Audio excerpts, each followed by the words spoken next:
यांचं मी सहर्ष स्वागत करतो। महाराष्ट्र सरकारने राज्याचे सन्माननीय मुख्यमंत्री देवेंद्रजी फडणवीस यांच्या नेतृत्वाखाली 2 ऐतिहासिक निर्णय घेतले। त्या संदर्भात मी सन्माननीय चंद्रकांत दादांना विनंती करतो की पत्रकार बंधू भगिनींशी संवाद साधा। सर्वांना नमस्कार। महाराष्ट्र शासनाने राज्याचे मुख्यमंत्री माननीय देवेंद्रजी फडणवीस, राज्याचे उपमुख्यमंत्री एकनाथजी शिंदे, राज्याच्या उपमुख्यमंत्री सुनेत्रा वहिनी पवार या सगळ्यांनी मिळून असा एक निर्णय केला की जो निर्णय शेतकऱ्यांच्या जीवनामध्ये जे टेन्शन होतं, जो ताण होता, तो संपवणारा तो निर्णय ठरला। पण त्याचा कुठल्याही निवडणुकीशी संबंध नाही। म्हणजे ना जिल्हा परिषदेची निवडणूक होऊन गेली, ना नगरपालिकेची, ना महानगरपालिकेची, ना विधानसभेची, ना लोकसभेची। साधारणतः राजकारणामध्ये खूप प्रश्न पेंडिंग ठेवत ठेवत निवडणुका आल्यानंतर त्यातली सोल्युशन्स, त्यातले उपाय, त्यातली राहत, त्यातला रिलीफ देण्याची पद्धत आहे। पण माननीय देवेंद्रजी आणि दोन्ही उपमुख्यमंत्री यांचा सातत्याने प्रयत्न प्रत्येक गोष्ट राजकारणाशी जोडण्याचा नाही, आणि त्यामुळे 2-3 वर्ष अजून कर्जमाफी लांबली तर शेतकऱ्याचं जगणं असह्य होईल असं लक्षात घेऊन पुण्यश्लोक अहिल्यादेवी होळकर शेतकरी कर्जमुक्ती योजना आणि त्याच्याबरोबरीने 48,000 कोटीची वीजबाल थकबाकीची माफी, हे 2 मोठे निर्णय एका वेळेला घेतले। असंही करता आलं असतं की एक निर्णय आता करू, एक निर्णय 1 वर्षाने करू, पण नाही। शेतकऱ्याच्या डोक्यावरचं कर्ज, मग ते वीज बिल थकबाकी असेल किंवा बँकेचं कर्ज असेल, त्या ताणातून टेन्शनमधून त्याला मुक्त करण्याचा निर्णय झाला आणि तो पूर्णपणे आम्ही सगळे शेतकऱ्याची मुलं आहोत, त्यामुळे शेतकऱ्यांच्या हिताचा दृष्टीने झाला।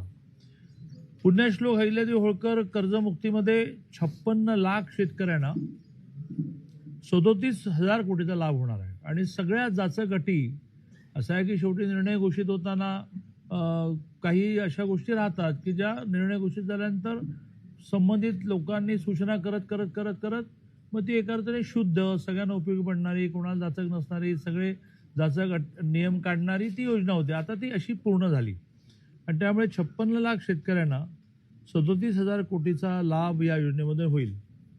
अशीच जी वीज बिल थकबाकी, एकतर 7.5 हॉर्स पॉवर पंपाची विजेची बिलं ही केव्हाच 2 वर्षापूर्वीच माफ केली। त्यातून वर्षाला 7.5 हॉर्स पॉवरच्या पंपाची जी बिलं येतात, जी सरकारने माफ करून टाकली, शून्य बिल केलं, ती 25,000 कोटी पर इयर होतं।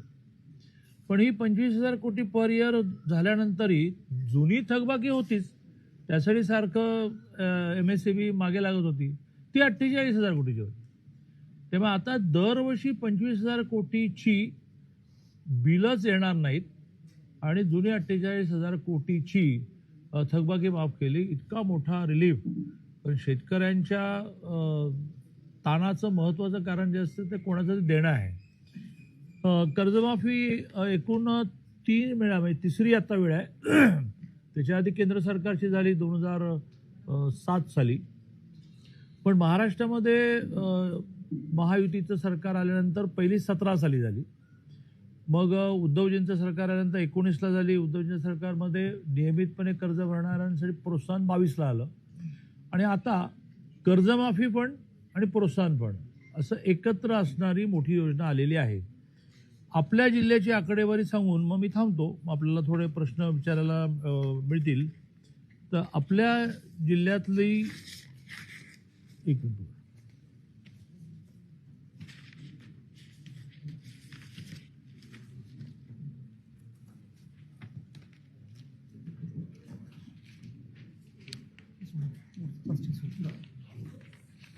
हां, आपल्या जिल्ह्यातली जी आपल्या जिल्ह्याच्या शेतकऱ्यांना किती लाभ होणार आहे, तर आपल्या जिल्ह्यामध्ये ज्यांना कर्जमाफी मिळाली आणि प्रोत्साहन लाभ मिळेल ती संख्या, ती अमाऊंट ही 1161 कोटी रुपये आहे। आणि शेतकऱ्यांची संख्या जी आहे ती 2,55,168 आहे। एवढी मोठी अमाऊंट ही आपल्या जिल्ह्यातल्या शेतकऱ्यांना मिळणार आहे. आपल्या जिल्ह्यामध्ये कर्जमाफी ही संख्या कमी आहे, कारण आपल्याकडे जिल्ह्यामध्ये प्रामुख्याने ऊसाचं पीक जास्त आहे आणि ऊसाच्या पिकामध्ये बिलामधूनच लोन कन्वर्ट होत असतं आणि त्यामुळे वेळेवर भरणारी संख्या आपल्याकडे जास्त आहे. ते प्रोत्साहन लाभ मिळणारी संख्या आपल्याकडे 2,26,112 आहे. माझी विनंती राहील की ह्यातली सगळी आकडेवारी महत्त्वाची असल्यामुळे एखाद्या वेळेस आता मी मांडतोय ते ऐका, प्रश्न विचारा, पण सगळ्यांनाच एक व्यवस्थित नोट दिलेली आहे. त्या नोटमध्ये सगळी आकडेवारी आहे. ती ऑलरेडी मिळाल्यामुळे त्या आकडेवारीच्या आधारे विचारायला हरकत नाही, पण ती आकडेवारी समोर ठेवून आपण बातम्या तयार कराव्यात अशी माझी आपल्याला विनंती आहे. कर्जमुक्ती दिली, हे शेतकऱ्यांना कर्जमाफी दिली, हा चांगला निर्णय आहे. परंतु शेतकऱ्यांचं म्हणणं आहे की आमचं कर्ज पूर्णपणे माफी करावं, 60-12 आमचा पूर्ण पुरा करावा, 2 लाखापर्यंत कर्ज नको तर एकूणच ते सगळं कर्ज आहे ते माफ करावं. तर या निर्णयापर्यंत शासन जाईल. नाही, आधी उद्धवजींच्या काळातल्या कर्जमाफीमध्ये 2 लाखाच्या वरच्या लोकांना देण्याचाच निर्णय नव्हता. आता आपण निर्णय काय केला, 17लाही केला होता आणि आता 26लाही करतो की 2 लाखाच्या वरती कर्ज असेल तर तो पोर्शन त्यांनी भरून 2 लाख आम्ही भरणार. त्यामुळे ही एक मोठी सोय.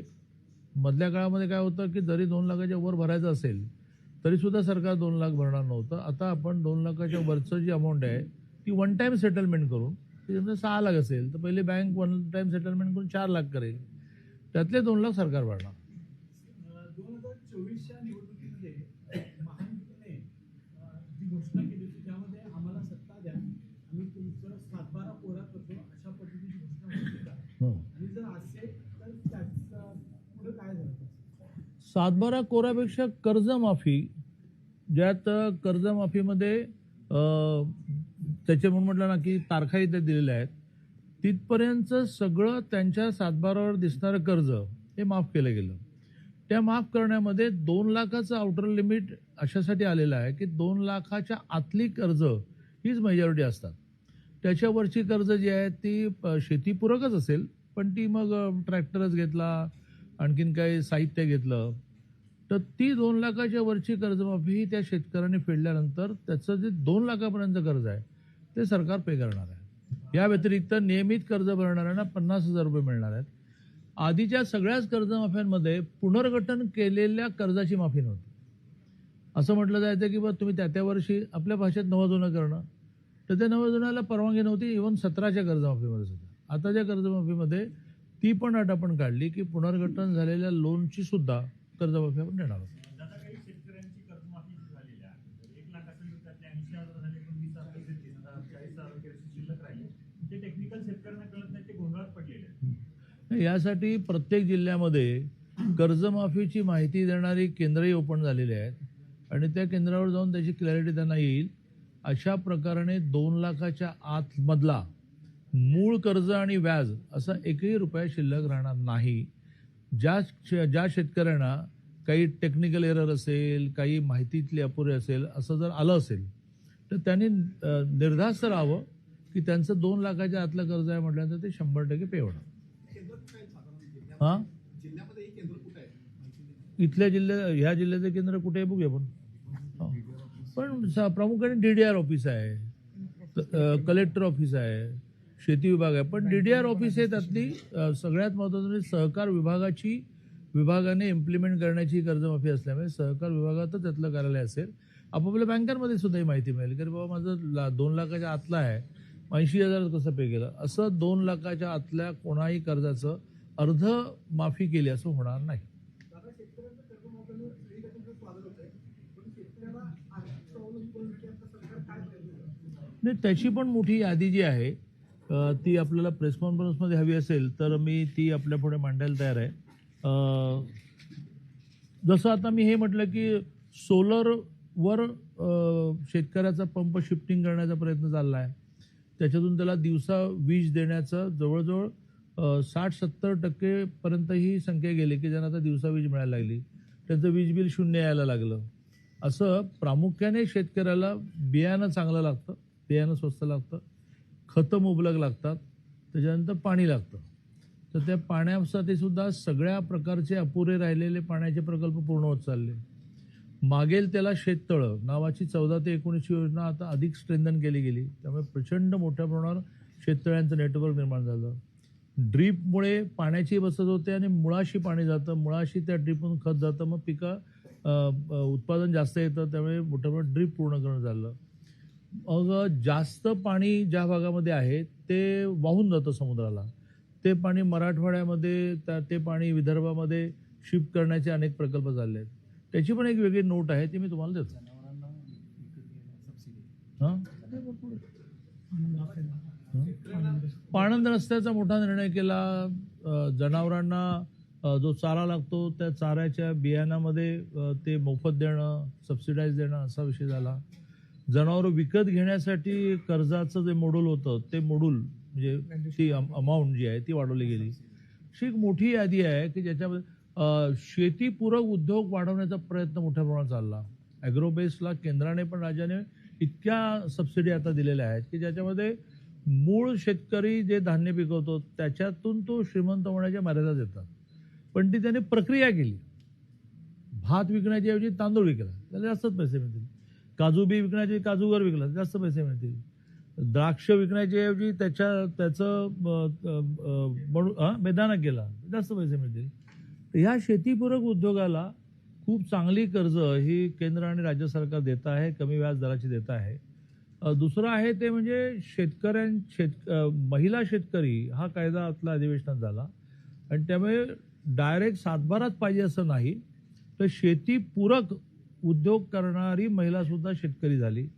ती पण शेतकऱ्यांना मिळणाऱ्या सगळ्या प्रकारच्या सुविधांना पात्र ठरली. मोदीजींनी दरवर्षाला 6,000 रुपये देणं, याच्यामध्ये राज्याने आपले 6,000 रुपये जोडले, जे दरमहा 1,000 रुपये येतात.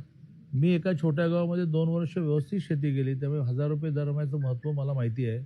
बियाणं घ्यायला, खतं घ्यायला सुद्धा एक खताचं पोतं आणत 500 रुपये दे की रे. अशा स्थितीमध्ये दर 4 महिन्याने 2,000 मिळणं केंद्राचे आणि 2,000 मिळणं राज्याचे मिळून टोटल अमाऊंट होते 12,000. ज्या 12,000मधून दर महिन्याला मिळणारी अमाऊंट 1,000 होते. पासून ते मुख्यमंत्री म्हणजे सगळ्याचा एकमेकाला पूरक उभे. मुख्यमंत्री माझी लाडकी बहीण ते 1,500 रुपये मिळाले तर स्वाभाविकपणे त्या घराला त्याची जोड मिळाली. तर बियाणं, खतं, पाणी, मालाला किंमत, सरकारने नाफेडने माल विकत घेणं, कांद्यासारख्या उत्पादनाचा रेट पडला तर त्याला सपोर्टिंग प्राईस देणं. कांद्याला आपण केवढी सपोर्टिंग प्राईस दिली, अदरवाईज कांदा उत्पादक फारच अडचणीत आला होता. पण आपण ठरवलं की बा त्याची मार्केटमध्ये प्राईस किती आहे आणि विकला कितीला जातो तो डिफरन्स अमाऊंट सरकार देईल. अशी एक मोठी यादी आहे. काही दिवसांपूर्वी मुख्यमंत्र्यांनी 48,000 कोटी वीज माफ करणार शेतकऱ्यांची अशी घोषणा केली.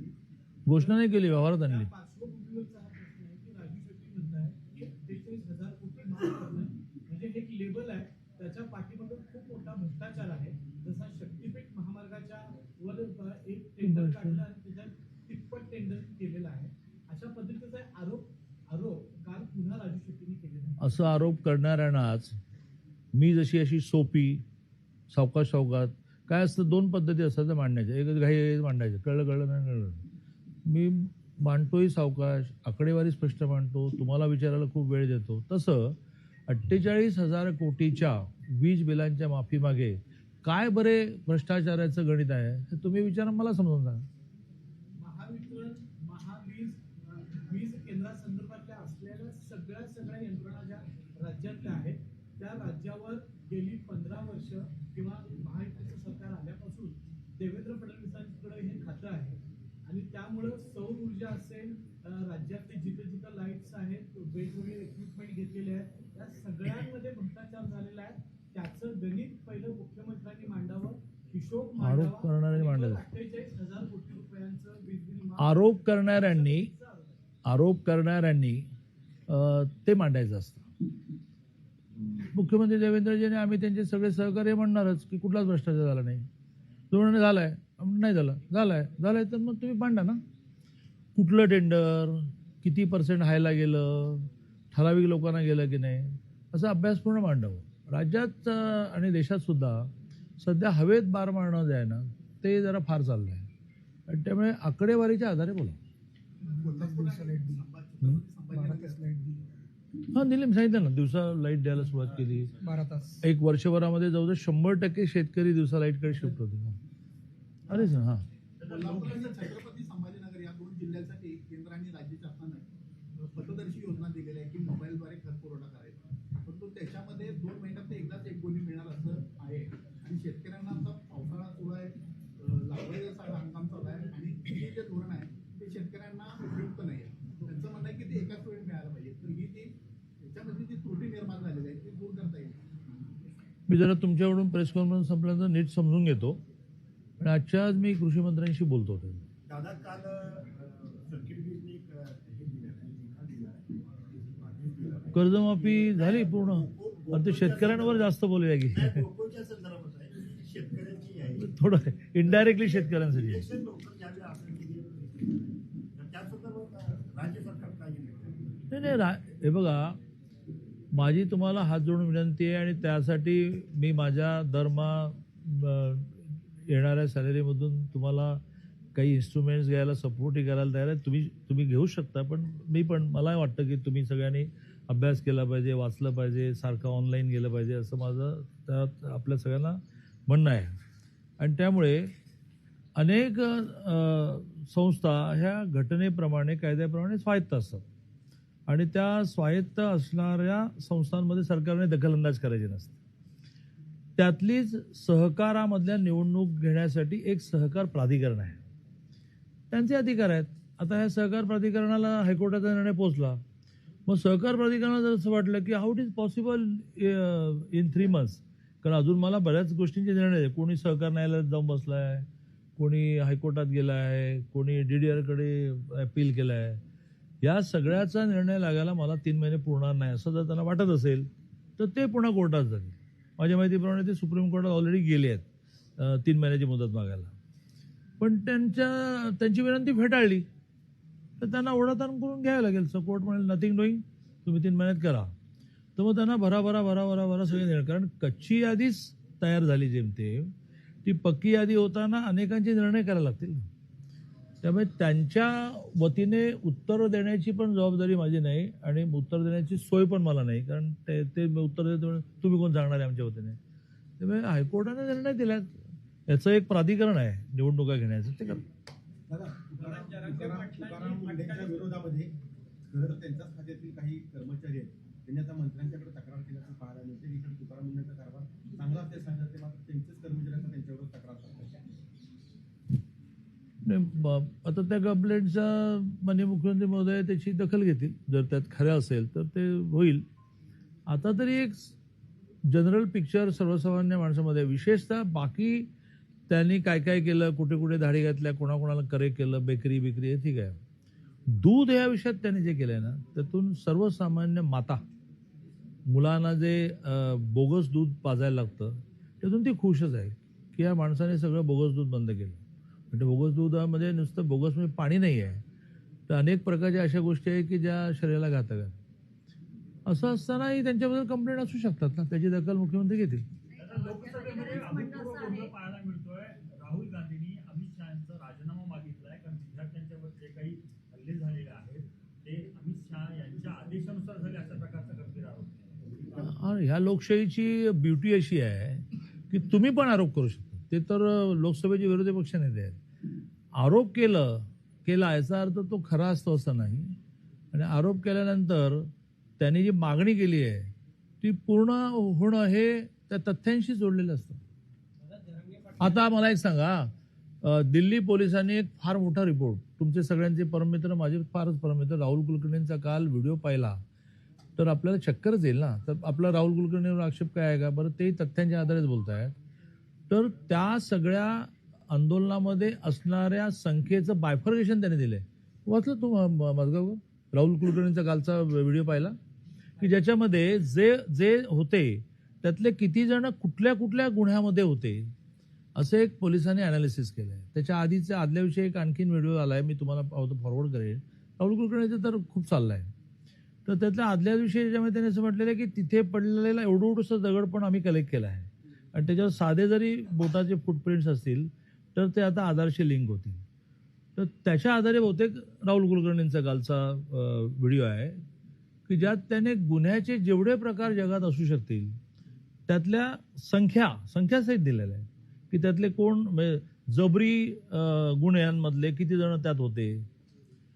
आता हे पण आहे ना, एका बाजूने राहुल गांधी आरोप करतायत की अमित भाईंनी हा लाठीचार्ज करायला लावला, दुसऱ्या बाजूने पोलिसांनी त्यांच्या ॲडव्हान्स टेक्नॉलॉजीच्या आधारे आकडेवारी दिली आहे की ज्यामध्ये फॉरेन नॅशनल्स किती होते पासून आकडेवारी दिली. मी नाही म्हणत आहे ते पोलीस डिपार्टमेंट म्हणते, ज्याच्या आधारे राहुल कुलकर्णीने व्हिडिओ केलेला आहे. त्यामुळे पोलिसांना पण प्रूव्ह करावं लागेल, राहुल गांधीने पण प्रूव्ह करावं लागेल. या आंदोलनाला बाहेरच्या लोकांची फूट होती हे जर गृह मंत्रालयाला माहित होतं तर मग आंदोलन हाताळण्यात गृह मंत्रालय कुठं अपयशी ठरलं असं म्हणायचं, कमी पडलं असं म्हणायचं. फॉरेन एड, परदेशातली मदत, काही बॅड एलिमेंट त्यात असणं असं माहिती असतानाच आपण व्यवस्थित टॅकल करत होतो ना.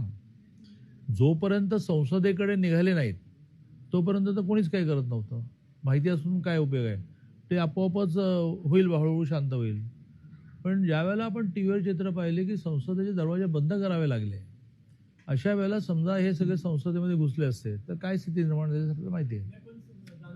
काही महिन्यांपूर्वी राहुल गांधीच म्हणाले बरं, आता कर्जमाफी संपली, मी जाऊ आता. नेपाळ असेल, बांगलादेश असेल, तिथं जशी तरुणाई आली होती रस्त्यावर, तीच परिस्थिती भारतात होईल. मग त्याचे म्हणायचे का त्यांनी असं काही इशारा दिला होता आणि त्याच्यावर गांभीर्याने माहित नाही, याचा विचार करणारे करतील.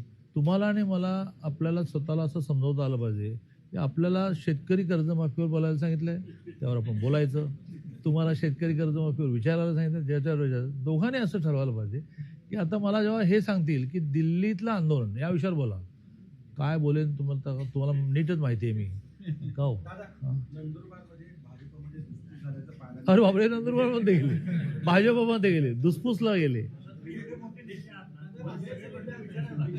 मला वाटते कर्जमाफी या विषयात शेतकरी जसा समाधानी आहे तसे तुम्ही पण खूप समाधानी आहात आणि त्यामुळे तुम्हाला कुठलाही प्रश्न विचारायचा नाही असं म्हण.